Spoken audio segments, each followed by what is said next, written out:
If your audience is watching but not buying, liking but not interested, following but not committing, the issue isn't how often you show up, it's how you show up. Welcome back to Branding with Bex, the podcast where we talk about building brands with intention, clarity, and real impact, not just chasing trends or vanity metrics. Today's guest is Candice, who helps founders and creators focus on what actually moves the needle in their business. She's the creator of the ROI-driven VizDev, a framework designed to turn attention into real traction through authority, relationships, and earned media, not just temporary spikes in engagement. Candice has worked with hundreds of entrepreneurs to build visibility systems that create sustainable growth, and her work has been featured in outlets like Forbes and NBC News. What makes her approach stand out is how practical and honest it is. She helps founders stop guessing and start building momentum that lasts. Today, we're talking about visibility that converts, building authority intentionally, and how to create a brand presence that leads to measurable impact. If you've ever felt like you're doing everything right online, but nothing is really changing, this episode is for you.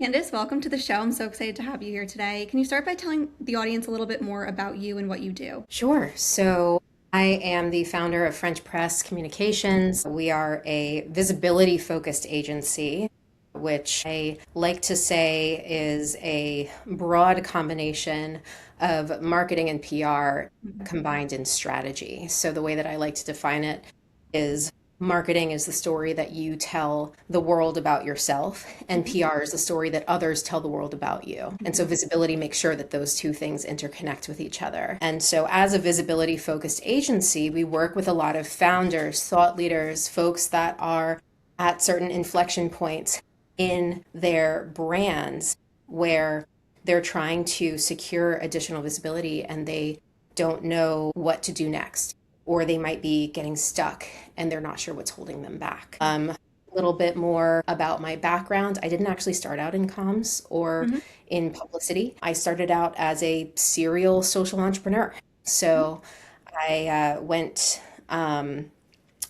graduated from college, went into Teach for America, and started my first business in education technology from my experiences in the classroom, and learning how difficult it was for one of me to serve 30 high school students and try and teach them Old English, different language, in many ways, a different dialect of the English language when they were still trying to figure out how to learn how to read properly in modern English, much less Shakespeare. So my first business ended up being Scholar Advance, 13. I got started with that business and connecting teachers with education degrees using a digital classroom to reduce the student-teacher ratio. Oh, wow. And that was my first learning as an entrepreneur, all of the different parts that go into it. It's so much more than what you do, the service that you provide to people or the product that you provide to people, right? And so a big part of getting yourself out there, I mean, whether it's sales, whether it's marketing, whether it's PR, you're connecting with people, right? And you have to learn how to tell your story in a way that resonates with the folks that you want to meet and shows them that you understand their pain points. So in a nutshell, that's the work that we're doing. We're helping people that love what they do, are mission driven, are focused on bringing something beautiful into the world, and they may not know how to share that story in a way that connects with the right people to bring in opportunity. Yeah, that's great. There's so many great takeaways that you brought up. I think something that seems to be coming up a lot, especially as we move into the new year, is the storytelling to story living piece. And I think the way you described marketing and PR and how they work hand in hand, right now people are really, they're looking for people to become almost advocates of the brand itself. And that can move the needle so much more than any marketing campaign. You could tell people what you want them to think about your brand, but it's not until the audience actually reacts to it or tells their friends about it, which is, ultimately the goal, that you start to kind of see that snowball effect and things start to kind of take place. So it's really interesting that you brought that up. I think, especially we talk to a lot of entrepreneurs and a lot of creators on this show, And when people go into entrepreneurship, they may have one mindset about how they're so excited about their idea or what they're doing that they kind of forget that there's so many other hats that also come with managing the business. And Yes. getting that message out there, it can be hard for a lot of people. Some people are really interested in it, some people aren't. So I think it's so important that we have companies like yours to offer that assistance to them where they can maybe focus on their strengths, and then your company can step in and help with things that maybe they don't know the most about or don't have time to do themselves. So I'm really excited to dive into that today. Yeah, absolutely. So you talk a lot about focusing on what actually moves the needle in business. And I think right now, founders may be doing things that feel productive, but then they look at the results and it's not really driving growth. So Yeah. what are some of those things that they're focusing on that, maybe just are kind of busy work in another? Yeah. And I see this even more, I mean, as the years have gone by, and especially with this recent explosion of AI in the workplace and the way that folks are integrating it into their workflows. One of the biggest issues that I'm seeing right now, and it's funny because if you'd asked me this question maybe 2 years ago, I would have had a totally different answer for you. But one of the biggest mistakes that founders are doing right now is they're letting AI enable their FOMO.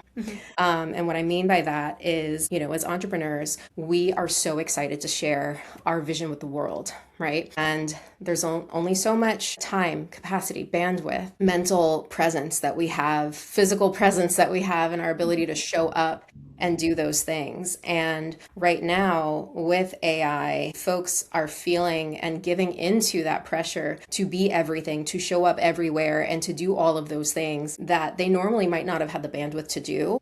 But now, because work is getting quote unquote faster, right? Because you're able to produce outputs with such velocity, it makes it so that you feel like, well, geez, why am I not just using this extra time to show up in 5 more channels and to be doing all of the things, right? If I can get something to output 50 different content ideas, why am I not just batching all of this and doing all of this at once and then expanding, right? So I'm seeing what used to be a lot of analysis paralysis where you're overwhelmed with choices and you're like, I don't know what to do first. Right.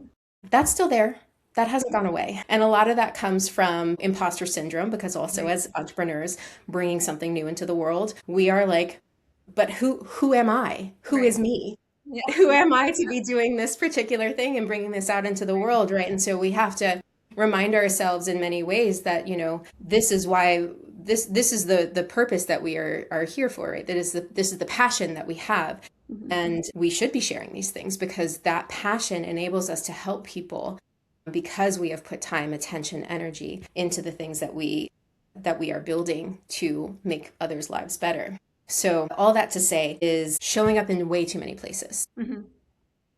And secondly, piggybacking off of that, when you are saying yes to too many things, or you are doing too many things, showing up in too many places, you are not actually able to measure impact. Right? So when we talk about things that move the needle and you feel like you're spinning your wheels and you're doing all the things and you're showing up in all the places and you're like, well, God, I don't know what's working. Right. If I sit down and I ask you, well, what percentage of the podcasts that you're doing are leading to sales? What percentage of the founders dinners that you go to every single weekend or whatever, what have you, or the conferences that you're spending a lot of time and money on, what percentage of leads are you getting from those? And how is that translating into any of the CTAs that you might have, whether it's sign up for my newsletter, whether it's book a discovery call with me, whether it's purchase my product, get on my wait list, download this app, buy this book, right? So showing up in all of the places and is essentially what you're doing is you're divesting your attention and you are what's the word I'm looking for? Diluting your ability to actually measure results and see where your actual audience lives, right? Because we are living in an attention economy right now. There is so much content happening right now, and it is easy to, I said the word dilute, and I'm going to bring it up again, to dilute your message as well in the use of AI, which does not have human lived experience. Right. It has hive mind. It doesn't have lived experience. And it's so easy to just be doing all of the things and to be diluting your impact and missing out on, unfortunately, some of the connections that could have been your ideal audience niche. Right. And in an attention economy, we need to niche down, not niche up. We really need to be finding our people that resonate with our stories. Yep. Those are some really great takeaways. Yeah, I really appreciate your insight on that. I think often people can say yes, like you said, to there's so many platforms out there. There's so many ways to create content. There's so many content styles. There's so many and it's just really about finding that authentic path that works for you or your business. Like if you're looking to grow your personal brand or looking to grow your business, I think often people want to kind of do it all. And like you said, you can get maybe a lot of outputs from AI. You can get a lot of different versions of a video. But if you're not speaking to your niche or your ideal customer or the person that your brand will resonate with, it's just kind of, like you said, it's diluting your message. And it's also taking the attention away from other content pieces that could be providing so much more value from your brand. Yeah. And so I really think we're seeing a huge trend right now of a lot of intentional content creation. People want that human trust again. And then also the quality over the quantity piece. At one point, you needed to post every single day and be everything to everyone. And now I feel like we're shifting back where people are saying, actually, focus on creating maybe a few intentional pieces of content each week, and those will actually get you to the right people that are actually going to support you and your endeavors. So I think those are some really great points.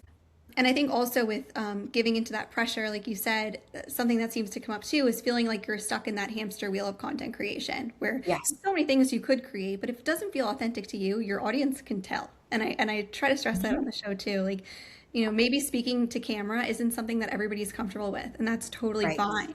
But you can always, write a long form blog, work on your website. Like there's so many other avenues to get your message out there that just because right now, maybe TikTok or a short form video is something that they're telling you to do might not be the best avenue for your business. Have you ever noticed how your pet somehow manages to be the best dressed one in every room? Now imagine that style actually making a difference. Bingsty's luxury pet bow ties aren't just crafted with premium fabrics and designed for comfort, but they're created with purpose.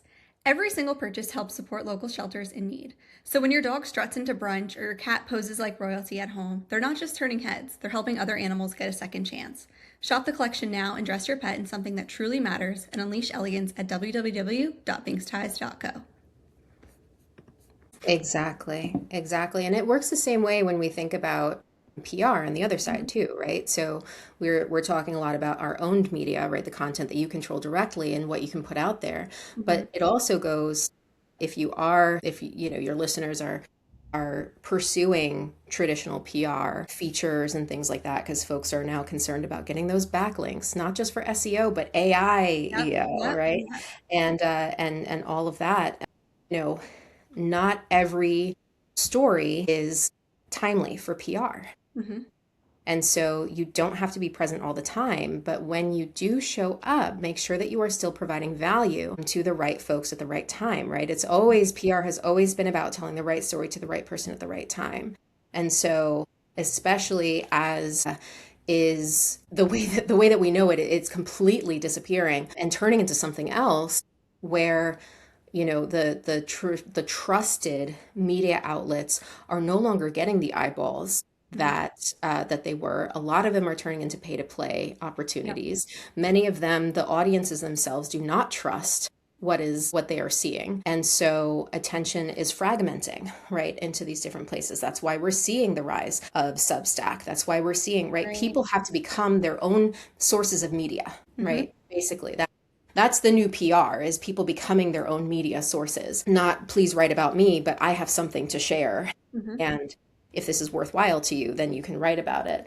But that's why we think, especially at French Press, as we have shifted from French Press PR to French Press Communications, and we think more holistically about visibility, we want to get more intentional about what are those channels that you are showing up in, and how do we differentiate between the channels that we have control over, our owned media, versus the channels that are on other platforms, and when and where should we be showing up there?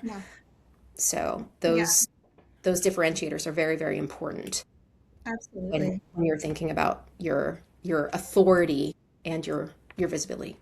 We think that maybe the content piece that we're producing is competing with other content that's on the platform, but that's not the case. I think when you zoom out a little bit, I was actually just listening to one of Gary Vee's interviews, and he said, this is right now we're in a battleground for attention. And it's Yes. not just within your one social media platform. Like, you're not competing against the content on the platform. You're competing against attention as a whole. So you have to Yes. take into consideration, like you mentioned, those other media outlets. Even as things as simple as Netflix or streaming services. People are Yeah. done with workday, and what are they doing after they're done with work? Are they scrolling through social media to find your content piece, or where is their attention going? Are they going shopping online and looking on websites? Is that where your ad Yeah. should be placed? Like, it really is a battle for attention in so many ways right now. And it's so interesting that you brought up people are now their own, I don't want to say like their own, they're their own, your own content creator, and you're providing value out there. And you Mhm. are the one that has to kind of set yourself up as that brand authority, Yes. which is really kind of an interesting concept that seems to be growing, especially as I talk to a lot of founder-led businesses. So Mhm. in your situation, and the work that you've done, what would you say is the big difference between getting that visibility, whether it be on a media outlet or wherever their visibility is showing up, and then also establishing that true brand authority? Great question. So this is obviously going to be different for folks in different industries, right? And I try to provide industry agnostic approaches, especially when it comes to visibility versus brand authority. But the way I consider it, and we might get into this a little bit later, so maybe I'm getting ahead of myself, but I have a framework that I like to use with all of my clients, with all of my mentees, and folks that I speak to about visibility, called the VizDev framework, short for visibility development. And really within that framework, when we're thinking about creating a system, right? This isn't just about, spritzing out presence here and there and seeing, and being reactive and saying yes to things and then not knowing why you're not getting consistent visibility. It's about creating consistent opportunities for you to show up with folks using one of 5 channels. And so, I say channels, I meant pillars, one of 5 pillars. And so the 5 pillars, I call them Amore, Amore, like love, because, being punny, you're building some love for your brand. The 5 Amore pillars, which contain the channels that you need to be choosing to show up in, are A, for authority, right? So authority in this case means any place where you are showing up to share your opinions, your thought leadership, your expertise on somebody else's platform. That is podcast interviews, providing op-eds for people, showing up and speaking at conferences, roundtables, things like that, right? So any place where you are showing up and sharing your expertise on someone else's platform is for marketing. But a bit of a misnomer, what I mean is paid marketing, right? So that's going to be your paid ads, your boosting opportunities, that's going to be retargeting and all of those other components that are mixed into that, because holistically marketing and PR are woven throughout all of these channels. O is for owned media, right? Those are the places, the platforms where you have the most control over how you show up and what you're saying about yourself, your messaging. R is for relationships, and this is one of the most underappreciated pillars that is becoming more and more important as folks, as you said, are reaching out for more authenticity. They're looking for more community in a time where we feel so disconnected and screen bound. So that's anything from founder dinners that you might be going to, networking events, online communities you're a part of, to partnerships, influencer relationships, right? Folks who you can work with to see who might become a champion of your brand, and then further spread the word for you. And then finally, E is earned media, and that is traditional PR. And that's all of the different channels that you might be thinking of there in the media platforms. So when we're looking at the difference between visibility as a system, right, it needs to be proactive, not reactive. Visibility to me is an active state of being, right? It is the ways in which you are intentionally or not intentionally, because you have a visibility system whether or not you're intentional about it, but the ways that you are hopefully intentionally showing up and putting yourself out there and then seeing what comes back. and trying to nurture that cycle, right? It's not just bringing people into the top of the funnel, but how do they continue to lead through? How do they become repeat customers? How do they become lifetime? How do they become champions of your brand and of you? Versus true brand authority, that is going to be a little more passive, right? So people might think of you, this could either be, broad like a Brene Brown, right? Where you're more of like a household name and people just, say, oh, well, like Brene says about guilt and vulnerability and things like that, right? That's a much broader authority, but you can also have authority within your niche, right? So people are looking for you, they are thinking about you. That could also be some SEO, right? And where people are typing in, what is the best, give me this example of this thing, and you show up, right? So brand authority is more of a passive state of being. Visibility is a state of acting, right? You mentioned here about the relationships, and that's something that moving into the new year has been coming up more and more on the show. A lot of times we see online people doing things like digital detoxes, stepping away from social media. And I think the trend of analog living is something that, one, I think it's really great that people are taking a step away from their devices or on them all the time.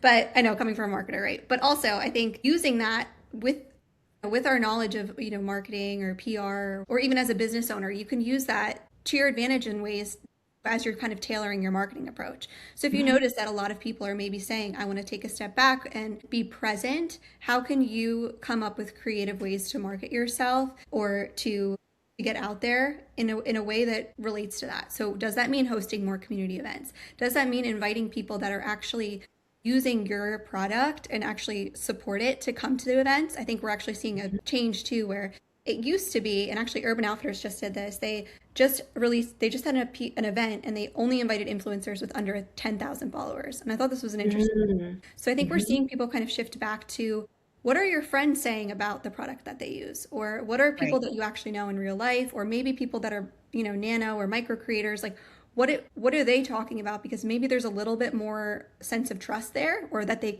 know them a little bit better. So I think that relationship piece is really interesting, and it's just ever evolving, but to think about it in different aspects too. It's like there's outside of the digital marketing space, and you can also think about field marketing as well. Absolutely. So if someone is a business owner and right now they're feeling invisible in their industry right now, maybe they're creating content, maybe they're showing up, maybe like you said, it's a little bit more reactive and they want to be a little bit more proactive. What would you say out of the pillars that you mentioned is where they should start in order to build that visibility system? Absolutely. So I'll start with my own story. I was feeling pretty invisible. And I think we all have moments in our careers. Maybe I'm speaking too broadly. But I've certainly had moments in my career where I have felt invisible. And it's actually, came up quite a lot with my therapist. And it was one of those things where it's like, the ups and downs of entrepreneurship, it can be very easy to get lost in what you are building and to not speak to other people about what you are building. And so it's easy to forget almost that sometimes, most of the time, especially now, it's not a if you build it, they will come. It's if you build it, then you need to talk to people about it and then see if they come, right? And so for me, when I got started, like I said, I didn't start in a marketing agency. I didn't have the big corporate, clients or anything to lean in on. But what I did have was I had a community of other female entrepreneurs that I reached out to because I was feeling lonely. I was like, my God, I don't know what to do with this business.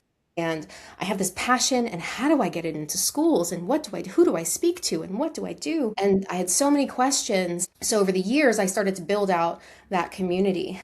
And when I started to discover for myself, because I pivoted into my second business and found a lot of success in sharing my story, it was a date night box for couples. I mean, talk about a pivot. But it was a date night box for couples filled with experiential gameplay to improve your communication, right? So couples who play together stay together. And it was called Tango. And so with Tango, I was able to secure some fantastic press because a lot of people in the press wanted to talk about intimacy, and occasionally that would go into sexual relationships, and sometimes it would just stay with the games themselves.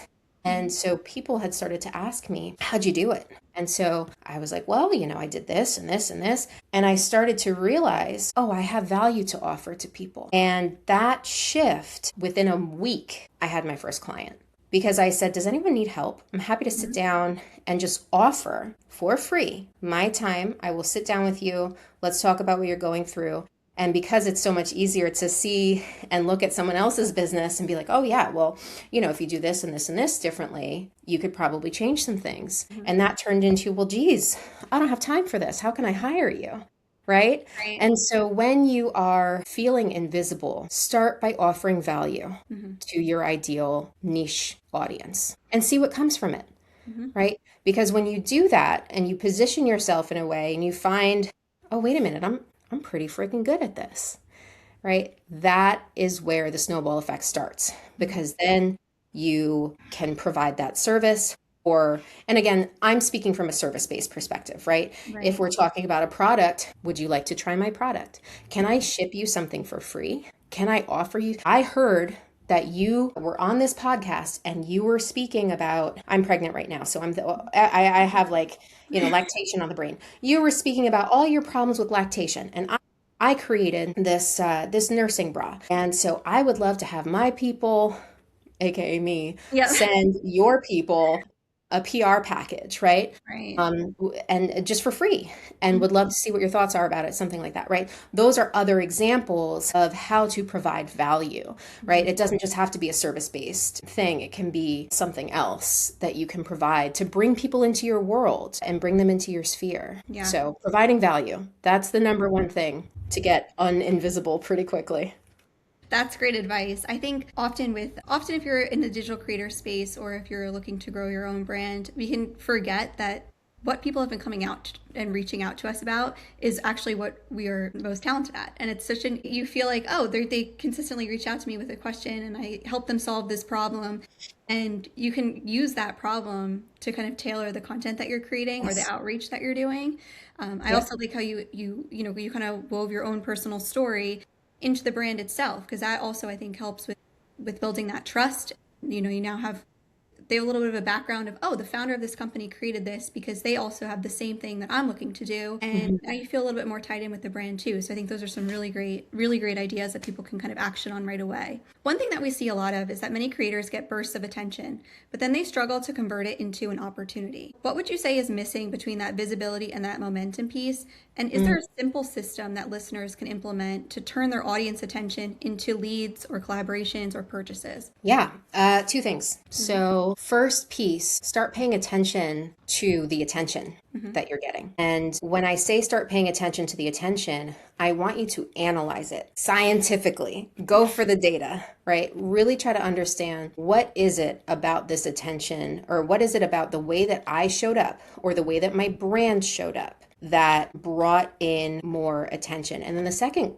piece is, we could dive very, very deeply into that. I'll circle back to it in a second. But the second piece, before I forget, is to turn that audience attention into leads or collaborations, is speak to the folks that you're already working with. How did they find you? What resonated with them, right? Conduct those market research interviews, right? With your existing market. So I would do those two things in tandem. So try to understand what is bringing people to you, the people that are with you now, what brought them to you in the first place, and can you systematize that? Can you turn that into something repeatable, whether it's the way in which you show up and how they found you in the first place? Maybe it's something further down the funnel. Maybe they weren't converted until they saw the retargeting ad, or they read your fourth Substack note and they were like, oh, this girl gets me. Right? Maybe it was something down the line, but you have to figure out what that thing is in order to do it again intentionally. So when you're paying attention to the attention that you get, write it down every instance that you get, like it's almost like you're auditing. And I hate to say the word audit because people are like, ooh, that's, it's a lot of work. That's scary. No. Have a note stock somewhere. Have a voice memo that you add to. And when you notice that you're getting more attention for something, start to analyze and come up with ideas. And that's when you can use the AI to start helping you find patterns. I'll tell you one thing in terms of simple system. I record with permission. I record my mentorship calls and I record my discovery calls. And so I thought to myself, geez, I really don't know what is that thing? What are the patterns that my ideal person keeps bringing up? What are their pain points? What are their questions? I fed my transcripts into an AI and I said, can you tell me, what are these patterns? What are these questions? What are the things that are coming up? And I got some really fantastic insights that it may have taken me a lot longer to figure out. And that then became repeatable content for me, right? And those conversations, that's actually the conversations that I did with that I've conducted with hundreds of founders over the years. That became my VizDev framework and the quiz that I created to help founders kind of identify themselves really quickly and where they stand. So That's great how it came full circle like that. I think oftentimes it's hard to take a step back and actually analyze the data. Often, I think, especially for people that are maybe new to marketing, can feel, or if they're a business owner and they aren't super familiar with marketing, they may chase those vanity metrics like follower count or likes and not really take a step back and see like what the data is actually telling them or what content is actually getting people to click on your website or to actually bring people along to your business. And I really like that you brought up streamlining with AI. I think there's a lot of helpful actions you can do with AI. If you just get the prompt right, it can really help to kind of give you an idea of another perspective, which I know it's like artificial, like I know it's not like another person, but sometimes it's really helpful too, because I think so often we get so wrapped up into our businesses or the content that we're creating that just because from our lens, this is obvious what the problem is. But if you don't really know until you have another opinion come in and say, hey, actually, in all of your calls that you've had, everybody brought up this problem and you might not have even noticed it because you were so focused on something else. So it's really interesting. And I think that's a really helpful, actionable takeaway that people can start to apply. Like just see what, like from the data, not from your own opinion, what's actually moving the needle and what people are actually enjoying in your content and how that's moving them down the funnel can be a lot different than saying, oh, well, I hit this many followers this week, because that doesn't necessarily mean it's going to convert. Right. Exactly. So I want to bring up that relationship piece one more time. And you emphasize relationships as part of visibility, but I think often with relationship building, people can get sidetracked and think, okay, that means maybe I have to start networking more. And it can start to feel a little bit transactional, especially in business. So what does intentional relationship building look like to you? And how can people kind of avoid feeling like, oh, well, I'm talking to them for this because I want something out of it? Absolutely. Relationships and the relationship pillar of Amore in particular, for me, it's a long game. And obviously, there are situations and scenarios where you can speed things up by offering value first. That makes it less, especially for someone like me who doesn't like to seem or come across as quote unquote salesy, right? In the stereotypical way that you might think. It feels better for me to begin by offering something, to begin by understanding, right? And even if you are hoping to get something else out of a relationship, to always remember to ask, and what can I do for you? Right? Remember that relationship building, it doesn't necessarily have to be in a professional setting. There can be personal relationships, and there have been many personal relationships that I have built along the way with folks that I have connected with, worked with, where I've been able to reach out, and maybe it's in a one-on-one setting and you're just setting up. I have a consistent founder call set up to vent with a friend who is in the same different industry, but also deals with some of those similar issues. And we just talk through things with each other. And just having that consistency, that builds the relationship. And you know what? That relationship with that person has turned into, hey, by the way, you should definitely speak about XYZ to this accelerator that I'm a part of. And by the way, you should be doing this particular thing, right? And that leads to more opportunities before you realize it. And so for folks that are feeling like, oh God, yet another thing I have to do, and now I have to nurture my relationships, and now I have to do my networking and everything, right? There's a different way to approach it, and there's a different style of approaching relationship building for everyone. And if networking is your jam, like go for it, babe. Like Right. print out those business cards and start networking, right? Mhm. But on the other hand, if you really do well with more of the one-on-one, the authentic, the connections, right? See where you can seek those opportunities and where, if you're feeling imposter syndrome, where can you offer value to other people so that Mhm. you're getting outside of your ego and you're just saying, I'm here to help you, or I'm here to offer something to you, and I hope you find it helpful. Right. And that can help ease the path. Yeah. That's some really great advice. I think often, like you said, you can feel a little bit like, who am I to have this conversation? Or when if you have a question or something that you really want to ask someone else, or you need some advice on something, I think something that a value you can offer to them goes a long way, because it's not just, oh, I need something from you. It's, hey, I have something to offer. And if you have a minute, I'd love to pick your brain about something else. I think it doesn't have to feel like a business transaction. Like you said, it's more of, and I think you see this a lot with entrepreneurship. Everybody's just trying to figure it out. So I think just being open to having those conversations with other people, and not everybody's going to be open to having them. Like you said, not everybody's going to be into networking. That's fine. But if that's the path that you want to go to spread visibility about your business, there's different avenues to do it. And I really like that you brought up some of those tips there. So, Yeah. as we wrap up this episode, if anybody is listening, I actually have two questions. So, if someone's listening and they want to focus on visibility this week, what would you say they could do right away? Maybe it's like a low cost effort. And then also, can you give us a little bit of a background in terms of what it looks like to work with your agency? Sure, absolutely. So, first question is going to be some shameless self promotion, but also in the hopes that it offers value.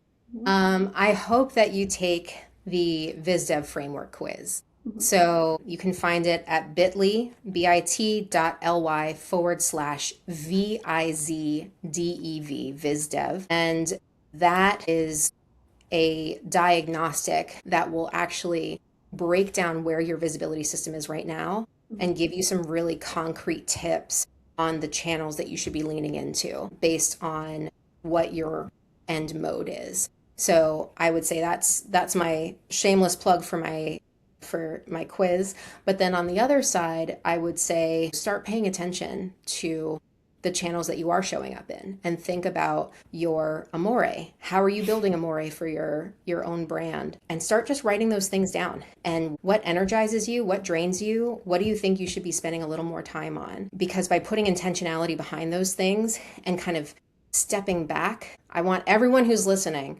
if you are involved in more than 3 channels, I want you to step back and I want you to think about how much time and how much energy you're spending on those things and what can you do to really refine Mhm. 3 of your top ones. I want people to be thinking about that. That's What would it look like if they said, you know what, I would like to start working with your company? What does that process look like? Yeah, so if you go to our website or you can find me on LinkedIn, shoot us a message, let us know a little bit about your brand and what you are struggling with, what you're hoping to break through with, whether it's a visibility system or just do this for me, please. I cannot. We'll book a discovery call, sit down and talk through the different options and ways that we can support folks. A lot of it we provide full service for the folks that say, I cannot. And then for folks that are like, well, I've got a good sense I can do these things on my own, but I just need direction. We also provide strategic support options that are more light touch. So that's about it. Reach out and we'll book a discovery call and see if it's a fit. Awesome. That sounds great. Thank you so much, Candice. This has been such a valuable conversation. I'm so excited to get the message out there. I really appreciate your time today, and I will catch up with everybody on next week's episode. I really enjoy how Candice reframed visibility as something intentional and measurable, not just showing up everywhere, but showing up with purpose and then the systems behind it. This episode has been such a valuable conversation, and if it resonated with you, make sure to connect with Candice at the link in the show notes to learn more about her work. If you enjoyed today's conversation, be sure to subscribe, share this episode with a fellow founder or creator, and leave a review. It helps more people discover this show. Because at the end of the day, your brand isn't built by chasing attention. It's built by creating meaningful momentum over time. Thanks for listening to Branding with Bex, and I'll see you all in the next episode. Keep showing up, keep creating, and keep building your story.